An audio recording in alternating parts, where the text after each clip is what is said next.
Queridos, nós vamos ler a palavra do Senhor em Marcos, capítulo 10, versículo 17. Livro Evangelho de Marcos, capítulo 10. No versículo 17, nós vamos encontrar aqui uma passagem que Jesus encontra-se com um jovem, que a Bíblia diz que ele era um jovem rico. Você já deve ter ouvido essa mensagem, essa passagem, lido também. E nós vamos meditar então nesse texto novamente para obtermos do Senhor um direcionamento, uma palavra. E eu creio que nessa noite o Senhor quer nos aproximar mais dEle. O Senhor quer levar o nosso coração para mais perto dEle. Amém?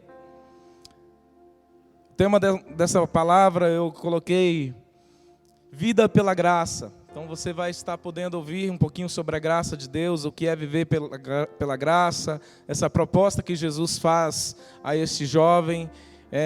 Eu compreendo e creio que é assim a palavra de Deus, que Jesus está oferecendo para esse rapaz vida e vida pela graça. Então o jovem rico diz assim no capítulo 10, versículo 17: Pondo-se Jesus a caminho, um homem correu ao seu encontro e, ajoelhando-se diante dele, perguntou-lhe: Bom mestre, que farei eu para herdar a vida eterna? E Jesus respondeu: Por que você me chama de bom? Ninguém é bom a não ser um que é Deus. Você conhece os mandamentos? Não mate, não cometa adultério, não furte, não dê falso testemunho, não defraude a ninguém, honre teu pai e sua mãe. Então o homem respondeu: Mestre, tudo isso tenho observado desde a minha juventude. E Jesus, olhando para ele com amor, disse: Só uma coisa falta a você. Vá, venda tudo que tem, dê o dinheiro aos pobres e você terá um tesouro no céu. Depois venha e siga-me. Meus amados irmãos, nós somos desafiados a andar com Jesus.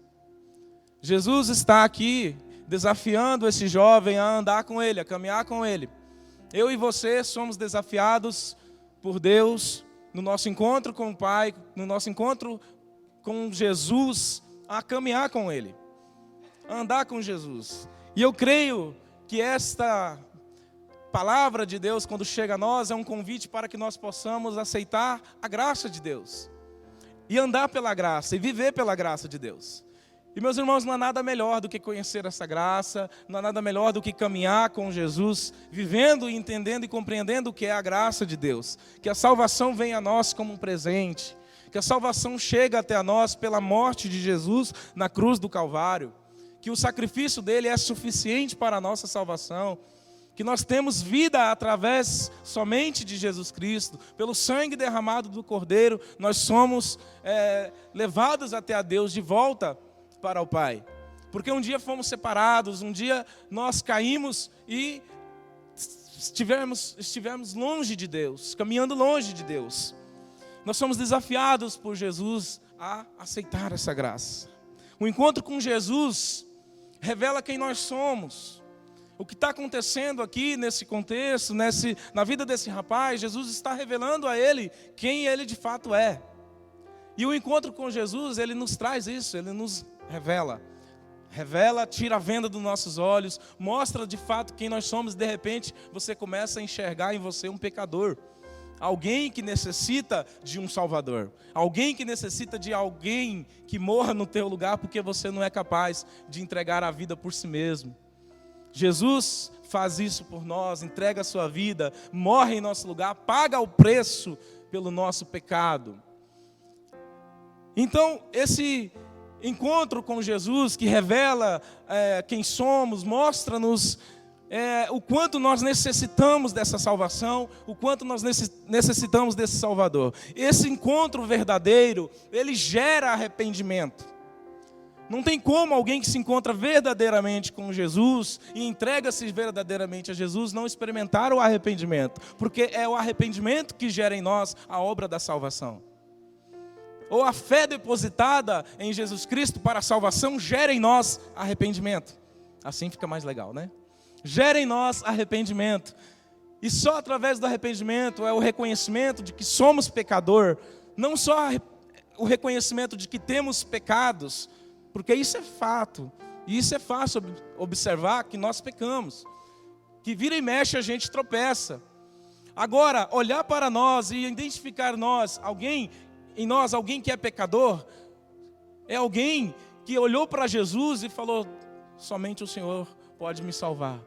Somente a tua salvação. Porque existe em nós uma natureza que precisa morrer. E essa natureza, ela é crucificada com Jesus na cruz do Calvário. É assim a obra da salvação. E é esse reconhecimento de que nós morremos com Jesus na cruz e ressuscitamos com Ele, que temos vida com Deus, que temos paz com Deus, que estamos nos achegando a Deus. Então isso é a conversão, isso é a transformação, a obra de Deus, o Espírito Santo agindo em nós. Esse jovem que está diante de Jesus, neste momento, aparentemente ele não experimenta esse arrependimento.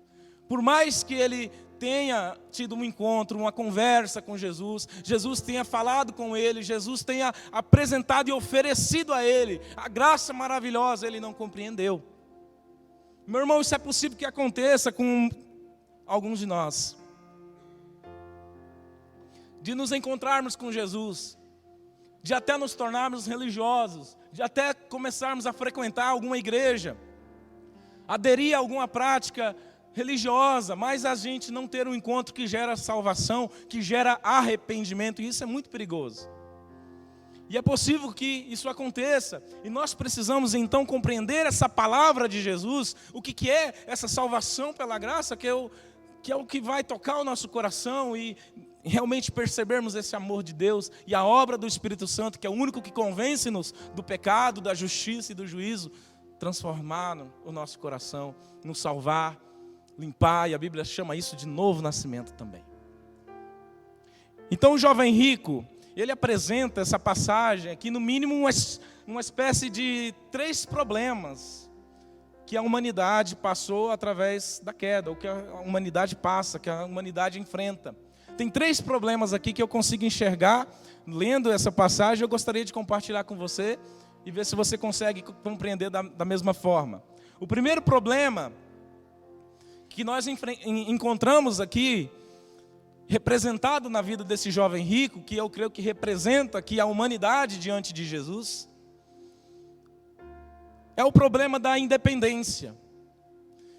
Que nós temos uma predisposição para a nossa autojustificação.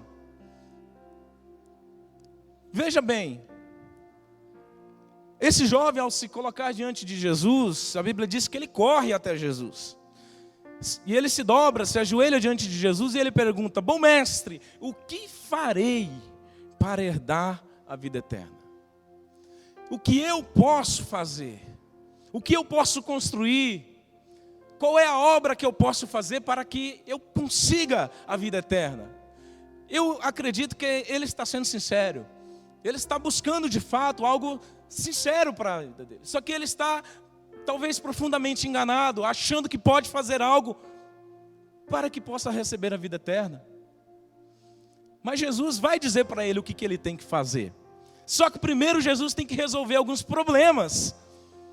E eu começo talvez a entender que um dos problemas que ele está apresentando aqui é essa questão da predisposição, da autojustificação. De não querer ser dependente de Jesus, de ter a sua própria independência, de confiar no merecimento da salvação, de achar que ele pode fazer algo para merecer o céu, achar-se suficientemente bom para dar a vida eterna. Aí Jesus vai falar com ele a respeito de quem é bom. Jesus vai ensinar a ele: olha, só há um que é bom, que é Deus. Então se você olha para mim, Jesus dizendo a ele, e me ver bom, você deve reconhecer que eu sou Deus, não é mesmo? Em outras palavras. Mas aquele jovem consegue apenas ver em Jesus um bom mestre. E o que Jesus queria era que ele conhecesse de fato a Jesus como Deus. Porque só há um que é bom, que é Deus. Então Jesus precisa consertar esse pensamento no coração desse jovem, ensinando a ele que a bondade está depositada em Deus. Deus derrama sobre nós essa bondade Porque Ele reparte os seus atributos. Porque Ele compartilha com nós o amor, a bondade, a misericórdia. Deus compartilha o perdão. Mas só há um que é bom, que é Deus. E eu preciso reconhecer isso para que a obra da salvação aconteça em mim de fato e verdadeiramente. Para que eu não seja autossuficiente, achando que eu posso justificar a mim mesmo. Alguém que se ajoelha diante de Jesus e não confia plenamente em seu poder, em sua bondade. Talvez esse era o jovem rico. Alguém que assume uma postura de veneração, que tenha até um certo temor, um certo respeito pelo nome de Deus, pelo nome de Jesus, mas não consegue compreender que a obra da salvação é de fato somente de Jesus em nós através do Espírito Santo, e eu preciso me arrepender. E o que está acontecendo aqui nesse momento, então, é Jesus tentando resolver o problema da independência, que talvez ele herdou junto com nós, humanidade, lá no jardim. Porque quando o homem peca, o que ele faz? Ele tenta se auto-justificar. E ele vai lá tentar resolver o problema com as suas próprias mãos. Ele vai lá, pega algumas folhas ali e tenta se cobrir, porque ele percebeu-se pecador, errado, com vergonha, nu.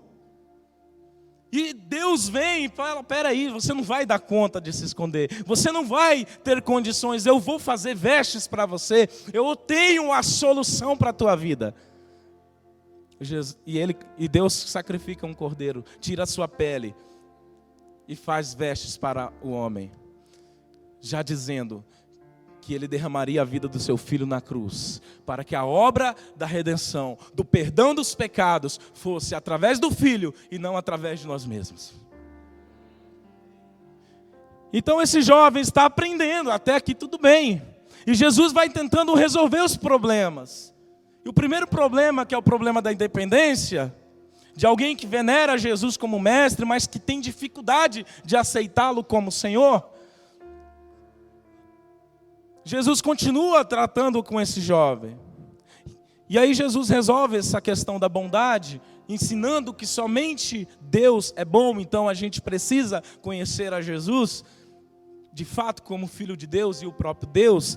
E Ele quer se revelar a esse jovem aqui, para que ele reconheça que Jesus não é somente esse mestre, mas que Ele é o próprio Deus. Eu creio que esse é o primeiro passo que eu e você temos que compreender, para que possamos, de fato, ter lugar diante de Deus. Compreenda que somente Deus é bom, que somente Ele pode produzir no teu coração a obra redentora da salvação, através do Espírito Santo, para o perdão dos pecados. Amém, querida?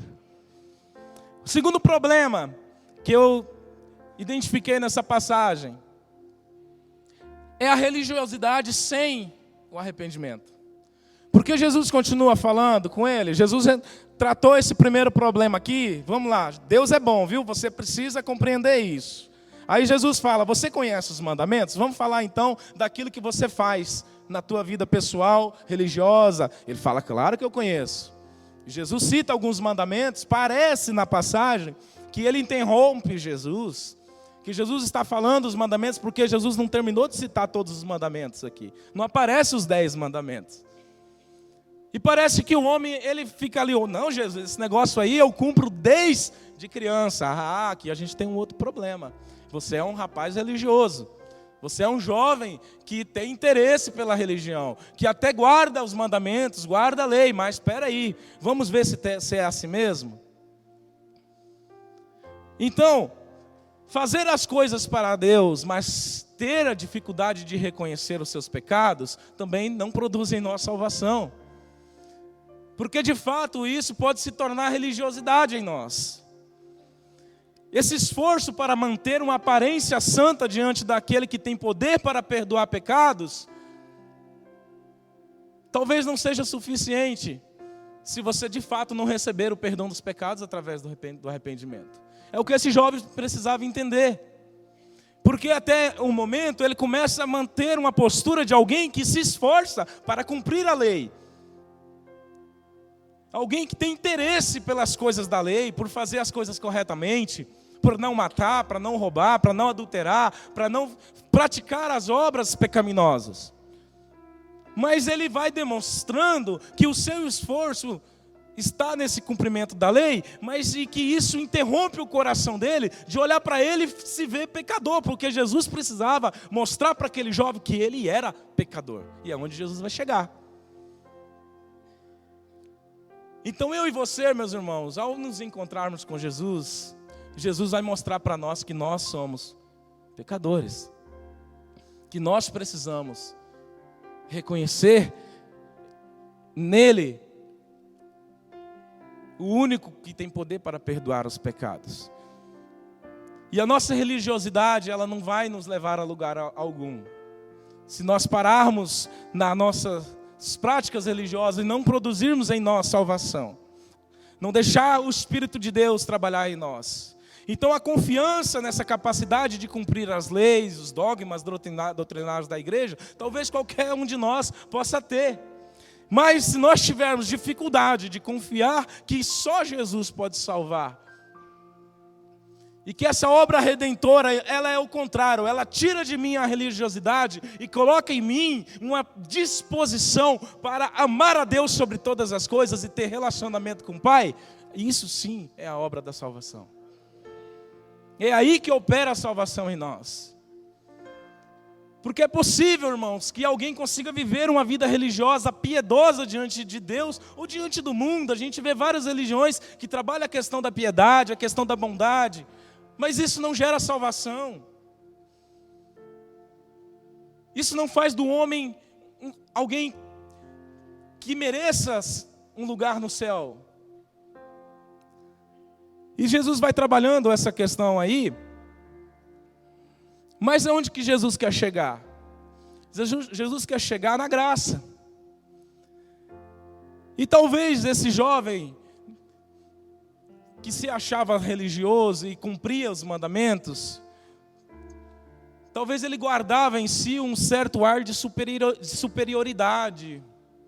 E quando alguém que cumpre, que segue a religião, que consegue guardar os mandamentos, que consegue fazer certinho o que a sua religião determina, essa pessoa muitas vezes consegue apenas julgar o outro. Tem uma facilidade, uma predisposição de julgamento, porque é fácil você olhar para alguém que está com dificuldade, com determinado cumprimento de lei, de pecado, em pecado, julgar. É alguém que cria uma religiosidade que tira a misericórdia, que tira o fruto. É uma religiosidade que não produz fruto do Espírito Santo. É algo que não salva. É algo que não regenera, que não gera nova vida. E Jesus vai caminhando, explicando para esse homem. E aí nós encontramos talvez o terceiro problema na vida desse jovem rico, que é a idolatria. O que é a idolatria?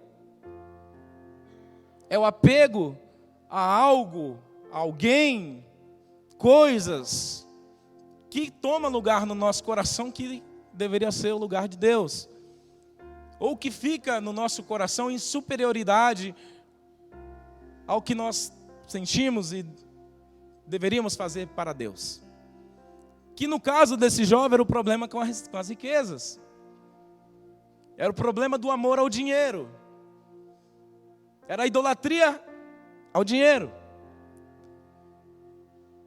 E esse apego a essas coisas terrenas, principalmente, se constrói naquilo que é conquistado com muito esforço, naquilo que a gente faz com o próprio braço. Então, meus irmãos, nós podemos estar sendo religiosos muitas vezes, apegados às coisas terrenas e praticando a idolatria, e não compreendendo que isso é uma idolatria. É só a gente fazer uma análise daquilo que nós temos, daquilo que nós possuímos, daquilo que nós amamos, daquilo que toma lugar no nosso coração, daquilo que podemos perder. E dependendo do estado em que nós iremos ficar quando perdermos, vai dizer em nós se nós nos tornamos idólatras daquilo ou não. Porque o que Jesus vai fazer é tirar daquele jovem aquilo que impedia ele, é oferecer para que ele deixe, abrir mão daquilo que impedia ele de ver a graça, a salvação, de fato. Mas eu vejo pessoas que não têm dificuldade com dinheiro, que não têm amor ao dinheiro como esse jovem tinha, mas que tem apego a outras coisas, mas que começa a gerar amor no seu coração por coisas que não é a Deus. E no encontro com Jesus, Jesus vai tocar nisso. Então tem muita gente que às vezes está perdendo coisas, porque Deus está trabalhando, está fazendo uma obra de salvação e a pessoa não está compreendendo. E a pessoa não quer desapegar. Eu vi uma frase essa semana que dizia assim: se na tua frente aparecer um Golias, é porque com certeza Deus achou em você um Davi para derrubar esse gigante. E aí eu fiquei meditando sobre isso, eu falei: Deus, mas pode ser também que se aparecer um Golias na nossa frente, é porque a gente era como o povo de Israel, um povo rebelde, que estava se distanciando de Deus, que estava caminhando para a idolatria.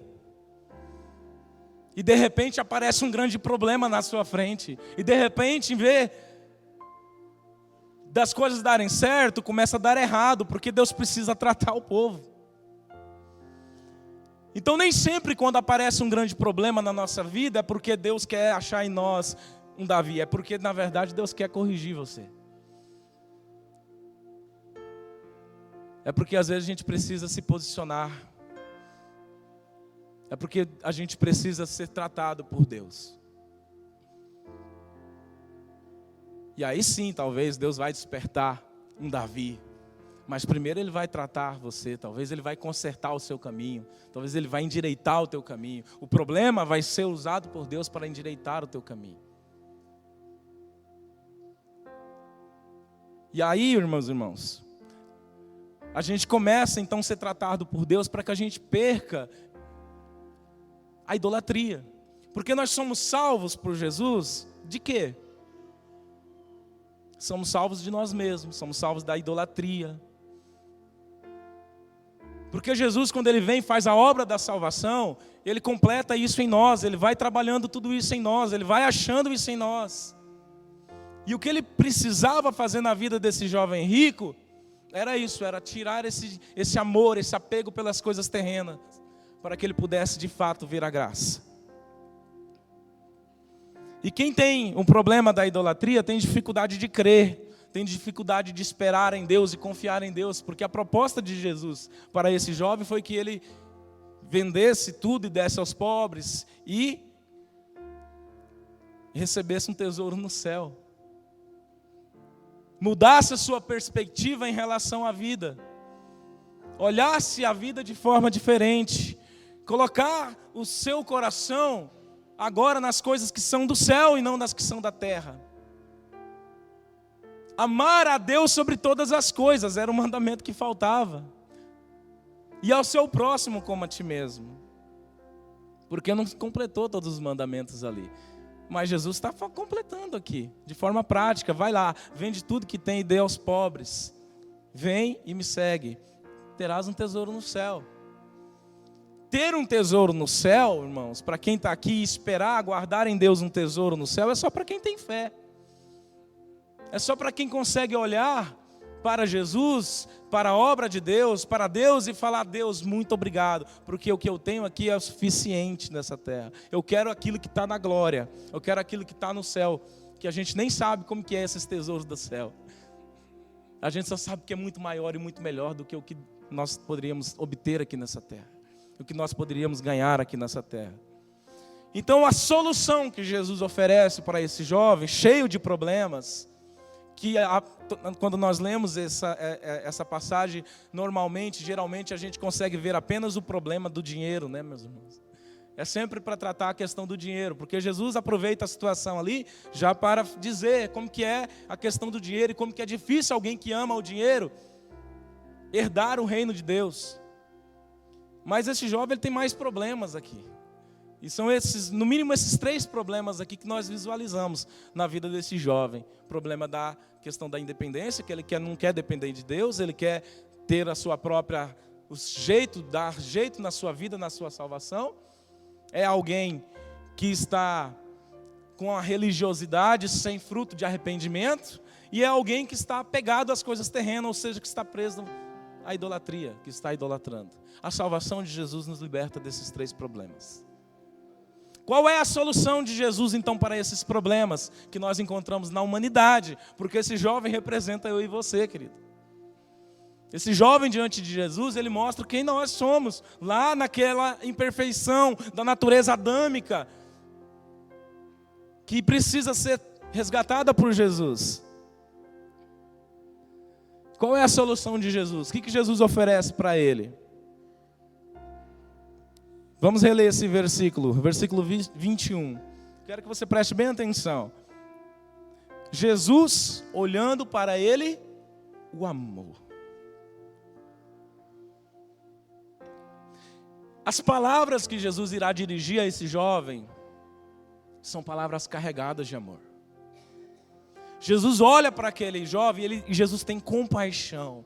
Jesus se enche de amor por ele. Jesus não está querendo que ele vá embora triste. Imagina Jesus com o coração cheio de amor, querido. Imagina Jesus amando, olhando para alguém que está perdido, alguém que está sem a salvação, alguém que está enganado, alguém que está preso na idolatria, alguém que está confiando em si mesmo e precisando libertar-se disso. Jesus o ama. E Jesus diz essas palavras, e às vezes a gente lê, parece até uma afronta, mas Jesus está amando. Jesus está dizendo uma verdade para aquele jovem: vá, venda tudo que você tem, dê aos pobres e você terá um tesouro no céu. Essas palavras foram ditas com amor.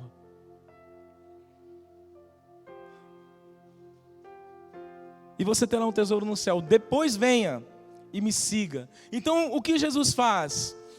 Jesus oferece para ele a graça.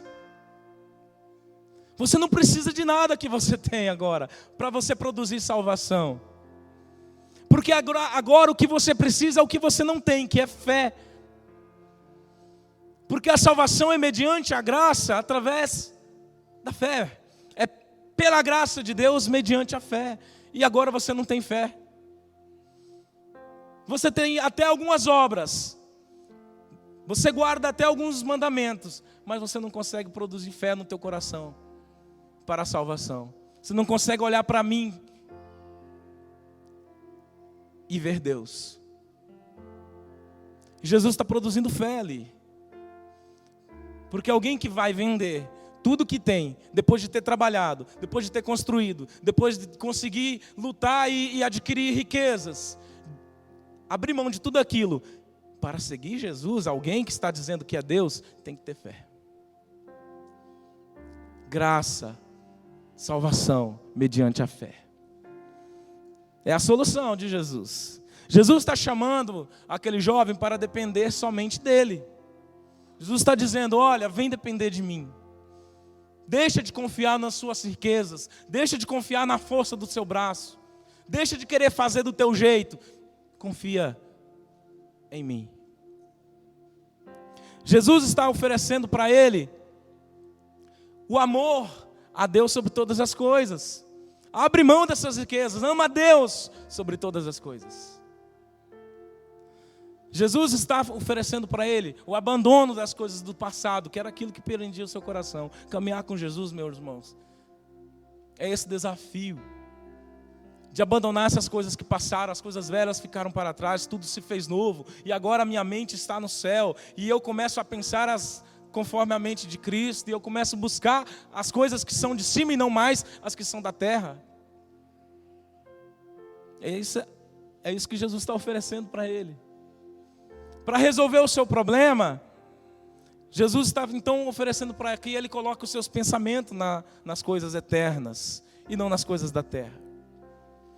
Jesus está dizendo para ele: vem viver com a esperança na glória que está por vir. Jesus diz para ele: vem e segue-me. A oferta de Jesus para aquele jovem é: siga o meu caminho, seja um discípulo, tenha intimidade comigo. Aquele jovem talvez perdeu a oportunidade de se tornar um dos discípulos de Jesus após ali. Alguém que conheceu a palavra, alguém que talvez iria escrever sobre Jesus. Jesus oferece para ele intimidade. Vem e segue-me. Jesus está oferecendo para ele: continua a minha missão.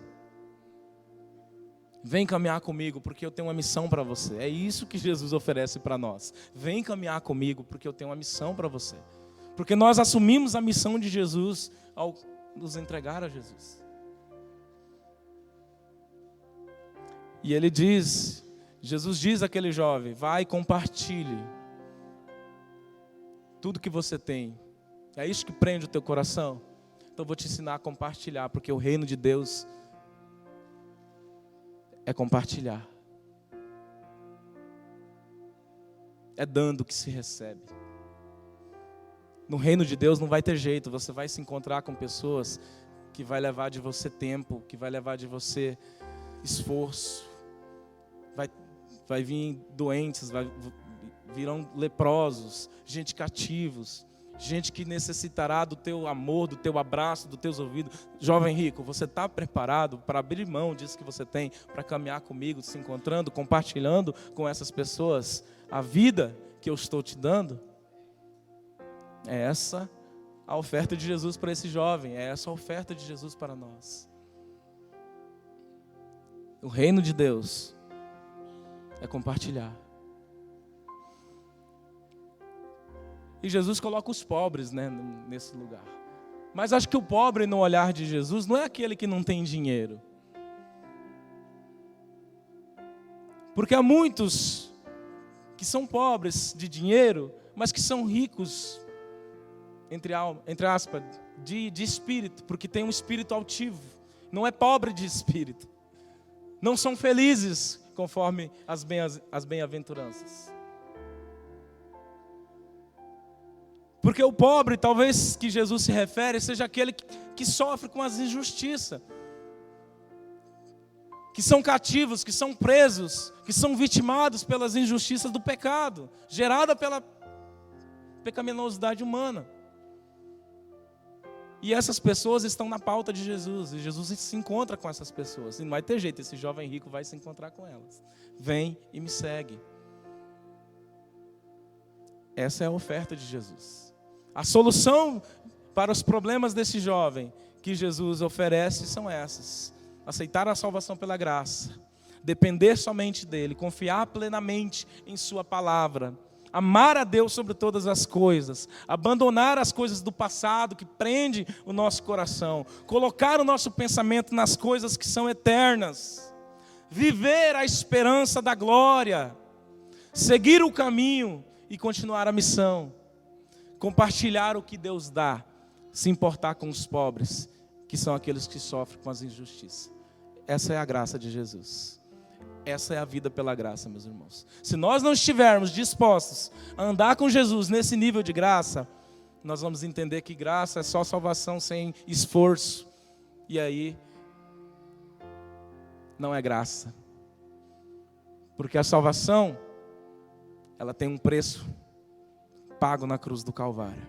E aqueles que assumem a vida com Jesus, assumem esse preço de caminhar conforme o Salvador. Essa é a vida pela graça que Jesus nos oferece. E é essa vida pela graça que nos dá direito de participar da ceia do Senhor. Porque, de fato, nós só discernimos o corpo e o sangue de Jesus quando nós olhamos para nós e nos vemos pecador. E achamos em nós falta e dizemos: somente Deus é bom. Eu preciso de um Salvador. Eu preciso de Jesus. E nessa noite nós iremos participar do corpo e do sangue de Jesus.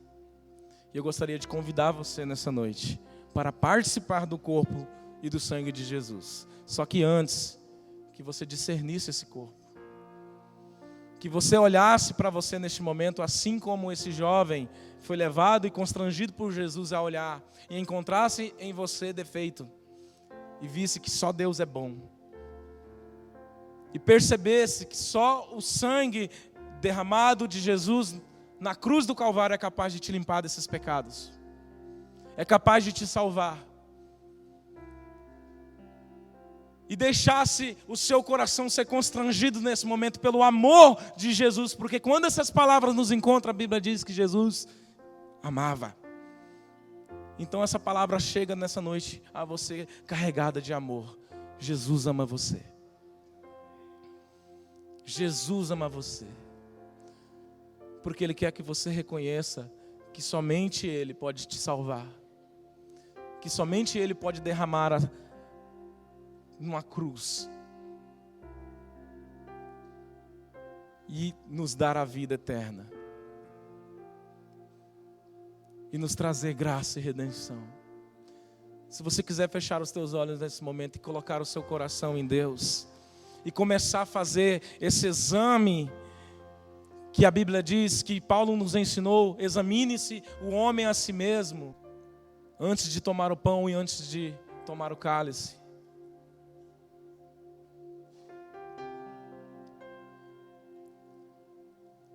Veja se há em você autojustificação. Veja se há em você vontade própria que você não entregou a Deus, decisões que você tem tomado sem a direção de Deus, sem confiar plenamente em Jesus. Veja se você tem se esforçado para cumprir os mandamentos de Deus, para ser fiel a Deus, mas não tem se arrependido de ser um pecador.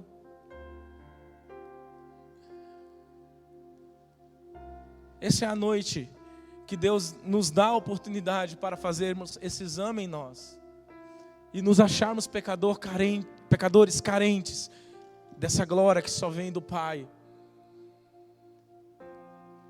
derramada numa cruz por nós.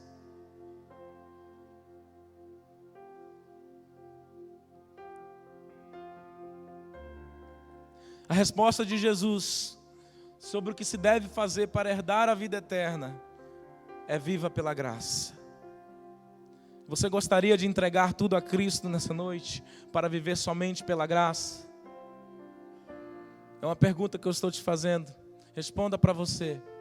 Você gostaria de entregar tudo a Cristo nessa noite para viver somente pela graça?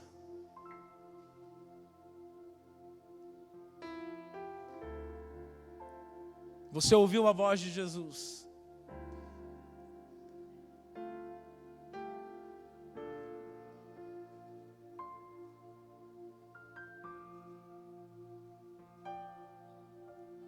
Então deixa agora o Espírito Santo fazer a parte que você não consegue fazer, que é gerar em você arrependimento, é gerar em você a certeza de que você é pecador, mas que agora você está diante daquele que tem poder para perdoar pecados. Você está diante daquele que é único, suficiente para salvar a sua vida. E o que você pode fazer neste momento é apenas dar ouvidos à voz do Espírito Santo de Deus e dizer: sim, Senhor. Eu aceito que o Senhor tenha se entregado no meu lugar, tenha pagado o preço pelo que eu cometi, pelo que eu cometo, pelo meu pecado. Eu aceito, Senhor. Eu aceito a Tua graça, eu aceito a vida pela graça. Somente ela me satisfaz. Jesus, eu só tenho a Ti. Te dou o meu coração e tudo o que há em mim. Eu entrego tudo a Ti.